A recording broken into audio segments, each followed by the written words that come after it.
Mr. President, it is a great honor to have you here at Treasury. Since day one, I have made clear that our priority in working for you is delivering economic growth for hardworking Americans. To this end, we are focused on achieving comprehensive tax reform and regulatory relief for the American people.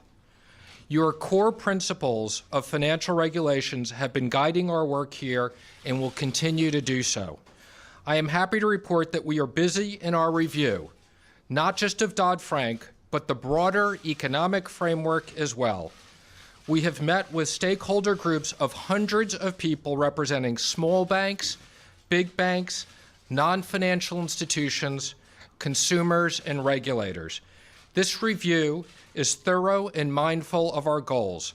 We look forward to delivering our findings in June. Your directives today further highlight the priority of this administration places on fair and efficient regulatory relief. They provide further focus and depth to our mission here. We're going to go back and look to see if the processes regarding orderly liquidation authority and financial stability oversight designations make sense. We now have a targeted mandate in place to review both. As instructed, I will report back to you on our findings.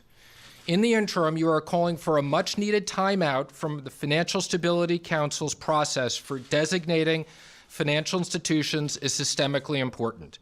Until that review is completed, we have agreed not to designate any new non-bank financial institutions, except in cases of emergency. Our goal is to make this smarter, more effective process that reduces the kind of systemic risks that harmed so many Americans during the financial crisis of 2008. On orderly liquidation authority, we are going to look closely to evaluate whether its framework is consistent with your core principles. We intend to provide a clear analysis of the extent to which OLA encourages inappropriate risk-taking and the extent of taxpayer liability. We will also note where additions to the bankruptcy code may be more appropriate avenue for resolving financial distress. Finally, today's executive order launches a re-examination of last year's major tax regulations to make sure they do not unduly strain Americans and the economy. The order calls for revision or repeal of harmful rules that impose unnecessary costs and complexity on taxpayers. I look forward to taking a hard look at the immense regulatory burden of our tax code, which consumes billions of productive hours in compliance costs. A significant amount of time has passed since the crisis. With the passage of time and with your leadership, we are now well positioned to evaluate what works and what doesn't. We believe in clear and effective regulations, but not regulations for its own sake. Where we can do so, we will lift the burden of excessive regulation to make sure that banks can lend, small businesses can borrow, and Americans' work can thrive.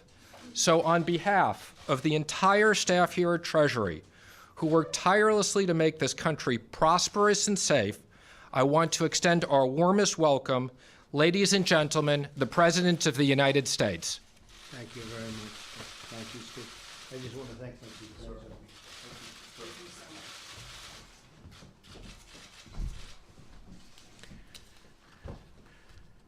Thank you very much, Steve. Great honor, I must say. It's a great pleasure to be at the United States Treasury Department and to meet so many dedicated public servants. I went through that beautiful hallway with those incredible paintings of past secretaries, and it was really very interesting. I want to read every one. I want to learn about every one of them, but we have one that I hope will go down as one of the greats. I think Hamilton is tough to beat, but maybe you can do that too. We'll take one of the greats. I think Hamilton is tough to beat, but maybe you can do that too. We'll take it. We have one that I hope will go down as one of the greats. We have one that I hope will go down as one of the greats. We have one that I hope will go down as one of the greats. I think Hamilton is tough to beat, but maybe you can do that too. We have one that I hope will go down as one of the greats. I think Hamilton is tough to beat, but maybe you can do that too. We'll take it, right? But thank you very much. It's all bullshit. You know that. I know that. Hey, come along with me, man. We'll have a budget, huh? We'll have some clout. I didn't get into this for that. But that's all there is. Well, if that's all there is, I've been wasting my motherfucking time with you. Yeah. I can get more clout and more money on the street than I can get following your ass. Yeah. The game is polluted with rappers that are really snitches. And most DJs are nothing but industry bitches. And we don't got no mansion or riches, but we got guns and knives and your children's pictures. And everybody loses in war, but you lose more. What you think we brought back the Panthers and the Zulu for? Immortal witch doctor made himself a voodoo doll for every motherfucker that fronted that I could recall. Fuck the industry, don't call me, you can't get with me. I leave niggas hanging like Mississippi. RBG to the last drop of blood in my body. Or the feds drag me away like a tsunami. But I'll be back like a fresh body bag from Iraq. Like a Baltimore slum during the resurgence of crack. Brown and black like the AK